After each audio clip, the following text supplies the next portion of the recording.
எனக்கு ஒரு டவுட்டுங்க. இன்னைக்கு திரு அம்பேத்கர் அவர்கள் உயிரோடு இருந்திருந்தா என்ன நினைப்பாரு?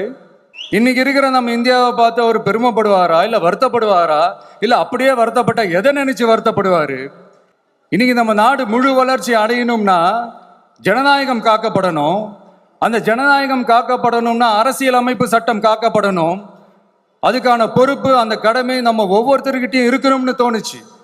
அந்த பொறுப்போடும் அந்த கடமையோடும் தான் இதை நான் ஆணித்தரமா சொல்றேன். ஜனநாயகத்தை நாணிவேர் ஃப்ரீ அண்ட் ஃபேர் எலெக்ஷன்ஸ், சுதந்திரமான மற்றும் நியாயமான தேர்தல்.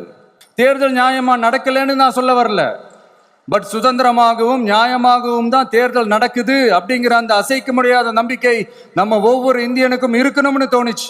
அது அமையணும்னா தேர்தல் ஆணையர்கள் கான்சென்சஸ், அதாவது ஒருமித்த கருத்து அடிப்படையில் மட்டும்தான் நியமிக்கப்பட வேண்டும் அப்படின்றதான் என்னுடைய ஒரு வலிமையான ஒரு கோரிக்கை.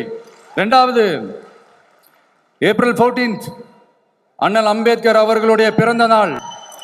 அன்னைக்கு தான் நம்ம ஒட்டுமொத்த இந்தியர்களுக்குமான ஜனநாயக உரிமைகள் பிறந்த தினம்.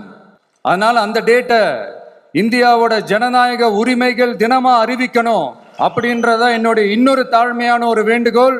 அது இந்திய ஒன்றிய அரசிடம் நான் முன்வைக்கிறேன்.